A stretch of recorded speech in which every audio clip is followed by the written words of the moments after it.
আসসালামু আলাইকুম রহমতুল্লাহ বরকাতু। আজ ৩৫ জুলাই স্বৈরাচার বিরোধী আন্দোলনের আরেকটি ক্রুশাল দিন পার হলো। আলহামদুলিল্লাহ আজকে আমরা দেখলাম জনসমুদ্র, লক্ষ লক্ষ মানুষ রাস্তায় নেমে আসছে গভর্নমেন্টের ভয়, গভর্নমেন্টের চোখ রাঙানি উপেক্ষা করে এই সরকারের পতন চেয়ে, এই সরকারের একটা শেষ তারা দেখতে চায়। এবং কালকের কর্মসূচি হচ্ছে মার্চ টু ঢাকা। এই কর্মসূচিতে যারা সমন্বয়ক তারা আহ্বান করেছেন যেন দেশবাসী ঢাকার অভিমুখে যাত্রা শুরু করে। উদ্দেশ্য হচ্ছে গণভবন ঘেরাও করা, যেন এই গভর্নমেন্ট পদত্যাগ করতে বাধ্য হয়। গত 15 বছর ধরে প্রত্যেকটা সেক্টরে, পলিটিক্যাল বলি, ইকোনমিক বলি, রিলিজিয়াস, প্রত্যেকটা সেক্টরে গভর্নমেন্ট মানুষের উপরে অবর্ণনীয় জুলুম করে আসছে। যারা মুখ খুলছে তাদের উপরে তাদেরকে ব্রুটালি ক্র্যাকডাউন করা হয়েছে, কোনো একটা ন্যায্য দাবি থেকে শুরু করে যে কোনো কিছু। এবং সর্বশেষ আমরা দেখলাম কোটা আন্দোলনের যে একটা ন্যায্য যে দাবি, সেই দাবিকে তারা খুব ব্রুটালি ক্র্যাকডাউন করলো। ছাত্রদেরকে, যারা ছাত্রদের সাথে সংহতি জানায় রাস্তায় নামে, তাদেরকে গুম, খুন, হত্যা মামলা, টর্চার কোনো কিছু তারা বাদ রাখে নাই। কাজেই আমরা জানি এই আন্দোলন এখন এক দফা এক দাবি, এবং এটা খুবই ন্যায্য। এবং এই ন্যায্য দাবির জন্য কালকে আমার আপনার যে যেভাবে পারে প্রত্যেককে এখানে পার্টিসিপেট করাটা, কন্ট্রিবিউট করাটা খুবই খুবই খুবই জরুরি। এখন প্রশ্ন হচ্ছে, কালকে তাহলে কি হতে পারে? কালকে কি একটা গণহত্যা হবে? কালকে কি একটা ব্রুটাল একটা ক্র্যাকডাউন হবে? যদি তাই হয়ে থাকে, যেটা আজকে হলো, আজকে আমরা জানি যে 66 জন মানুষকে তারা মেরে ফেলছে, তাদের যে কুকুর বাহিনী তাদেরকে লেলিয়ে দিয়ে। প্রশ্ন হচ্ছে তাহলে কালকেও তো হতে পারে, কালকে তো আরও বেশি ক্র্যাকডাউন হতে পারে। সেক্ষেত্রে তাহলে আমরা কেনই আন্দোলন করব? আমরা যারা এত বছর ধরে এই গভর্নমেন্টকে চিনি, গত 15 বছর ধরে আমরা গভর্নমেন্টকে চিনি, তারা আমরা জানি যে এই গভর্নমেন্ট আসলে ক্ষমতায় টিকে থাকার জন্য কয়েকশো না, কয়েক হাজার বা লক্ষ না, কয়েক কোটি মানুষকে মেরে ফেলার মতো মেন্টালিটি রাখে। তাদের ক্যাপাসিটি নাও থাকতে পারে। এর প্রমাণ কিন্তু অনেক। 2009 সালের যে পিলখানা বিদ্রোহ, আপনারা যারা হিস্ট্রি জানেন তারা জানেন, এই বিদ্রোহের মাধ্যমে যে 70-72 জনের মতো মোস্টলি আর্মি অফিসার এবং সোলজাররা মারা গেছে, সেটার দায়ভার কিন্তু এই গভর্নমেন্টের। দে লেট ইট হ্যাপেন, কারণ তারা জানে যে তারা এই ফ্যাসিস্ট এই গভর্নমেন্ট যখন তারা পুরা দেশকে যখন তারা এইভাবে করে আহ, জুলুম করবে, তখন যেন কেউ দাঁড়াতে না পারে আর্মির পক্ষ থেকে। যে কারণে আমরা দেখতেছি আর্মি এখন খুবই ভোলাটাইল একটা, খুবই উইক একটা ফোর্সে পরিণত হয়েছে। সো 2009 সাল ছিল তাদের প্রথম গণহত্যা। 2013 সালের 5 মে, 5 মে হেফাজত ইসলাম, যারা রাসূলুল্লাহ সাল্লাহ ইসলামের অবমাননার জন্য আন্দোলন করছিল, তাদেরকে রাতের বেলা কমিউনিকেশন ব্ল্যাক আউট করে, ইন্টারনেট কাট অফ করে, ইলেকট্রিসিটি অফ করে এইভাবে হত্যা করেছিল কয়েকশো মানুষকে অন্ধকারে, রাতের অন্ধকারে। সেই একই বছর দেলোয়ার হোসেন সাঈদী, ওনার যখন বিচারের রায় হলো, সেদিন প্রায় 140 জন মানুষকে একদিনে রাস্তায় পুলিশ হত্যা করছিল।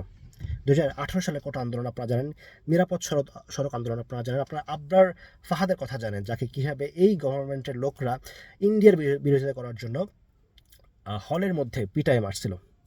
এবং সেই একই গভর্নমেন্ট 2024 সালে রক্তবন্যা বয় দিছে এই 2024-এর এই জুলাই মাসের 3rd উইকে। কাজে এই যে জুলুম, এই যে ভায়োলেন্স, এই যে জেনোসাইড, এটার যে একটা সাইকেল, এটাকে ব্রেক করতে হবে। আমরা যদি কালকে কালকে একটা গুড গুড চান্স এই এই জুলুম এই এই জুলুমের সাইকেলকে আসলে ব্রেক করার জন্য। কারণ আমরা যদি চুপ থাকি, এই জিনিস বারবার হতে থাকবে, যেটা আমরা গত 15 বছর ধরে দেখে আসতেছি, বারবার বারবার হচ্ছে। একটা ভালো জিনিস বা একটা something is different this time, সেটা হচ্ছে এইবার আমরা দেখতেছি মানুষের সমর্থন। এবার আমরা দেখতেছি মানুষ ভয় পাচ্ছে না। এবার আমরা দেখতেছি মানুষকে প্রতারিত করা যাচ্ছে না। সো বেসড অন দ্যাট, মানুষের যেই স্বতঃস্ফূর্ত অংশগ্রহণ এবং মানুষের সব কিছু মিলিয়ে সাহস সাহস এবং উপেক্ষা করার যে একটা প্রবণতা, সেটার উপরে ভরসা করে আমরা মনে করি যে কালকের কর্মসূচি হয়তো সফল হওয়ারও একটা ভালো সম্ভাবনা রাখে। এবং এখানে আরও একটা মনে রাখা দরকার, সেটা হচ্ছে আমাদেরকে একটা বড় কিছুর জন্য অনেক ত্যাগ করতে হয়। আমরা যদি চুপ থাকি, আমরা যদি শুধুমাত্র নিজের জান, নিজের সিকিউরিটি, নিজের জব সিকিউরিটি নিয়ে থাকি, তাহলে আসলে বারবার বারবার হবে, এবং কোন দিন আমার উপরে জুলুমটা আমাকে টাচ করবে উই ডোন্ট নো। কাজেই এই ভায়োলেন্স, এই জুলুমের সাইকেল ব্রেক করার জন্য কালকে প্রবাবলি ইনশাল্লাহ একটা good day. Number one. Number two হচ্ছে, আমি একটা কথা মনে করাই দিতে চাই সবাইকে। আপনারা বনি ইসরায়েলের কথা শুনছেন, মুসা আল ইসলাম ছিলেন ওদের নবী।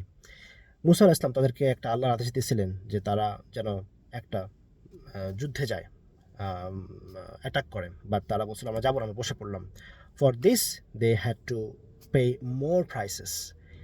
তারা 40 বছরের পরে জিল্লতি এবং অবমাননা জীবন তাদেরকে বেছে নিতে হয়েছিল। কথাটা বললাম এই কারণে যে জুলুম থেকে বের হয়ে আসার জন্য আপনাকে খুব কঠিন প্রাইস পে করতে হবে, বা একবারই যেতে হবে, এই মূল্যটা একবার যেতে হয়। কিন্তু আপনি যদি জুলুমের এগেনস্টে না দাঁড়ান, তাহলে আপনাকে বারবার মূল্য দিতে হবে, এবং that's actually more higher than the price of fighting the oppressor. কাজেই মেবি আপনাকে কালকে অনেক অনেক মূল্য দিতে হতে পারে, বাট কালকে যদি চুপ থাকি, আমরা যদি নিজেদের নিরাপত্তা নিয়ে শুধু ভাবি, তাহলে মেবি এর ভবিষ্যতে আরও বেশি বেশি বেশি করে বারবার করে মূল্য দিতে হবে। কাজেই we want to pay the price just once, ইনশাল্লাহ। আর আমার একটা অ্যাপিল হচ্ছে তাদের কাছে, যারা বাংলাদেশের মুসলিম, যারা নিজেদের মধ্যে ইসলামকে ধারণ করেন ভিতরে এবং বাহিরে, যারা ইসলামের খেদমত করেন, আলেম উলামা, তুল্লাব, তলবাতুল ইলম, যারা অনেকেই প্র্যাকটিস করতেন না, বিভিন্ন সময় ইসলামের ব্যাপারে পরবর্তী সিরিয়াসলি প্র্যাকটিস করা শুরু করছেন। আমাদের হয়তো আরবান ক্লাসের অনেক মানুষজন আছেন এই অ্যাপিলের মধ্যে। সেটা হচ্ছে, আপনারা 5ই মার্চের কথা জানেন, আমাদের অনেক ভাই সেদিন শহীদ হয়েছিল, এবং আপনারা অনেকে গাজী হয়ে ফিরে আসছেন। আপনাদের আমরা আমরা কী চাই? আমরা ইসলাম নিয়ে মাথা তুলে, সাহস নিয়ে, মিনমিন না করে বেঁচে থাকতে চাই। আমরা ইসলাম পালন করার একটা রাইট চাই। আমরা নতুন একটা বাংলাদেশ চাই, যেখানে আমাদের ইসলাম নিয়ে আমাদেরকে অ্যাটাক করা হবে না, আমাদের ইসলাম নিয়ে আমাদেরকে ছোট করা হবে না। আজকে এই গভর্নমেন্ট, এই সেকুলার গভর্নমেন্ট কিন্তু একটা ইসলামোফোবিক গভর্নমেন্ট। কাজে আপনাদের জন্য আমার একটা বিশেষ অনুরোধ, আপনারা এই রিয়েলিটি আরও ভালো করে জানেন, আরও আগেও দেখছেন। কাজেই আপনারা আপনাদের ইসলাম নিয়ে কালকে এই মুভমেন্টে অংশ নেবেন। দাড়ি টুপি নিয়ে ভয় করার কিছু নাই, পাগড়ি নিয়ে ভয় করার কিছু নাই। আপনারা যাবেন আপনাদের ইসলামকে সাথে নিয়ে, আল্লাহর জন্য, যেন আপনার এই জমিনে ইসলামোফোবিকদের পতন আমরা কালকে দেখতে পাই। এই জমিনে যেন মুসলিমরা নিঃশ্বাস নিতে পারে। এই জমিনে মুসলিমরা যেন ইসলাম নিয়ে চলতে ফিরতে নিজেদের মধ্যে কোনো ধরনের ছোট হওয়া বা লজ্জিত হওয়ার কোনো ধরনের অবস্থা না থাকে, যেন আমরা বুক ফুলিয়ে মুসলিম পরিচয় নিয়ে চলতে পারি, ইনশাল্লাহ। সো তাদের প্রতি আমার বিশেষ অ্যাপিল। সো কালকে আপনারাও যাবেন, ইসলামকে সাথে নিয়ে যাবেন, ইনশাল্লাহ। আমি কালকের দিন এবং পরবর্তী কয়েকটা দিন কেমন হবে আমি জানি না, আমি সফলতা কামনা করি, ইনশাল্লাহ। আল্লাহ আমাদের জন্য সহজ করবেন। সাহস, শক্তি এবং আমাদের যে স্পৃহা, এটা আসলে আল্লাহর পক্ষ থেকে আসে।